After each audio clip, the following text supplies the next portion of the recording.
Hi folks! In the past few days, I made several videos about Little Nightmares games, and in simple terms, they blew up and totally shocked the hell out of me. And all thanks to you guys who watched the videos and took your time to comment and like. In today's video, why not go over your comments and mention your theories about the game and react to them? After all, some of your theories are astounding and absolutely worth the mention. Hi folks, I'm R, your narrator, and here is Little Nightmares 2 Theories, reading your theory comments edition. Before we get into the video, make sure to hit the subscribe button and the notification bell, and beware, as there will be spoilers ahead. Let's make this video by going over the comments and Little Nightmares 2 new theory video. Zaref quotes, "It could be those are not dreams, but memories." I pinned your comment, Zaref, because your brain is humongous. I wonder why I didn't think of it myself, even though I went over the dreams theory and the loop. I believe this is a very canon theory as the Little Nightmares world is a loop. And in the comics, Six has scattered memories. The dreams could be the memories in the past, which are yet to happen in the future. Does that make sense? Six dreams of the lady without even encountering her yet. She dreams the moment when she sees her. Same goes with Mono. He dreams what he exactly goes through in the future, through the hallway. And have you noticed that all the dreams are in first-person perspective? Of course, apart from the runaway kid in the DLC. Mind absolutely blown. Thank you, Zaref, for your really top-notch theory. Next up, we have Lincoln. Sorry if I'm not pronouncing your username right. Lincoln quotes, "If everything goes in a circle, wouldn't it be both then, prequel and sequel? Because a circle has no end and no beginning. As you said, it is or it seems to be a loop." Well, Lincoln, you got 46 likes and a heart from me, and justifiably so. You're damn right, Lincoln. There's no beginning or ending in this loop. Therefore, each game happens before and after each other. And as I mentioned in the comic video, I assume Six is the lady. And if Mono and Six both encounter their adult versions, where's the beginning or the end? It reminds me of the movie Predestination. That movie was a perplex mind-buggler. You also got 3 responses from Christina Williams and Miss Draws, who agree with you. And the Revived Knight, cool name by the way, suggesting that the markings on the walls are not actual days but number of times Six has been in the loop. That's one great theory, Knight. Thanks for your comment, Lincoln. You deserve a lot more likes. Alright, let's see the next one. EJ Andrews quotes, "When Six drops Mono, that is the only time Six sees Mono without a mask." That's actually very interesting. Maybe she realizes that he's the Thin Man. And he got a response from Pineapple Juice GG quoting, "The guy was so ugly she was like, fuck no." In that case, Six is one shallow individual. Thanks for your comments, Pineapple and EJ. They were quite good. Let's move on to Adrian Castellan. Quoting, "I also realized that there are moments during the game where Six stops walking and starts coughing." Interesting, Andrew. Maybe she already is infected by the eye. Maybe it is a hint to her not being herself or infected. But also it could mean that she's just cold. But very interesting to say the least. Great job for picking that up. Thanks, Adrian.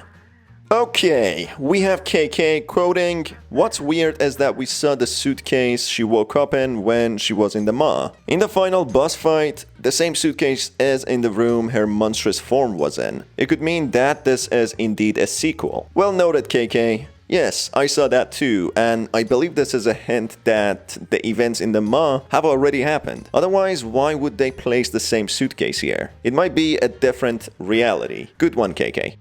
Next up, we have Wyatt Westrom quoting, "Good point." Well, thank you, Wyatt. What if Six becomes a lady like in Mono's predicament? Very good point. Although it's been suggested that the lady is a different person to Six, it might mean at that exact moment they are two different people. But that doesn't tell us that Six doesn't end up becoming the lady herself.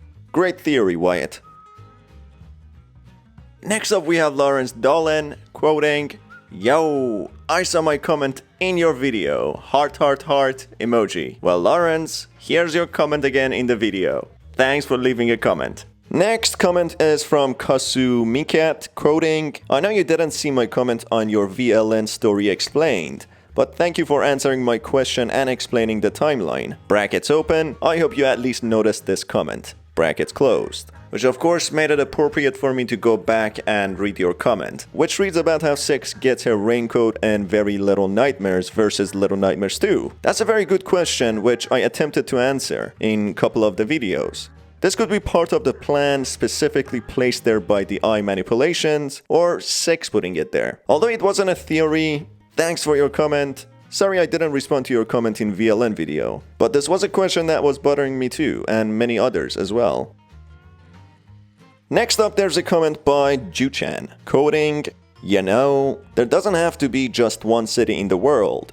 Maybe Six came from a different city and it makes sense. The guests are already fat and they're clearly not TV obsessed. Therefore, they're not from the same city as the viewers. Six could have traveled all over the world for all we know." Your theory is actually very valid and something that I thought about too. But for the sake of the story, we try to connect everything together with what resources we have already. If indeed there are different cities with different monsters, the eye's controls reaches far beyond the aforementioned areas. I could also tie in how the unnamed girl in Very Little Nightmares came to the nest. She came all alone with an air balloon. Was she presumably running away from another city or place? As we read in the comics too, two different incidents happen in two different areas than the Pale City, the Nest, and the Maw. One house where mirrors distort the children and imprison them, and another where a village was destroyed by a vicious wind called the North Wind. Maybe the story is a lot more complex than what we've been told about already, but working with the unknown,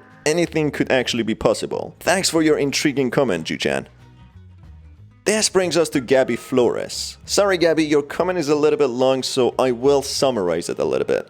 Gabby quotes, "Six gains her powers in Little Nightmares 1, and as she leaves the Maw, her powers weaken. Six pretends she's innocent to get Mono's help to get out of the city. Mono gets out of the eye dimension before his growth cycle begins. Therefore, he teleports to the beginning of the game, with his memories wiped, as if he's just born." That's a very good theory and further fortifies the time loop theory. That one Mono teleports back to the beginning of the game, and another alternate one possibly grows to become the Thin Man. Resuming with your comment, Gabby, the Thin Man throughout the game was watching out for Mono to stop the loop by kidnapping Six, which doesn't stop the procedure, and an angry Mono kills the Thin Man anyway, gets betrayed by Six, and gets trapped to become the Thin Man. That's a brilliant theory, Gabby, and makes sense regarding the time loop theory. Thank you very much for your comment.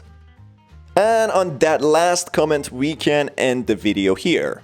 There were so many theories to go through. I chose majority of the comments randomly and some that I believed in too. Sorry if your comment didn't make the cut here, but if this video does well, I intend to make more similar videos including your comments and theories. And also, there are many of you who have commented when I say the number 6, it sounds as if I say 6.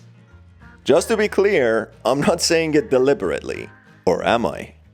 And that about does it for this video. Thank you for all of your comments. This video literally wouldn't be possible without you and your comments.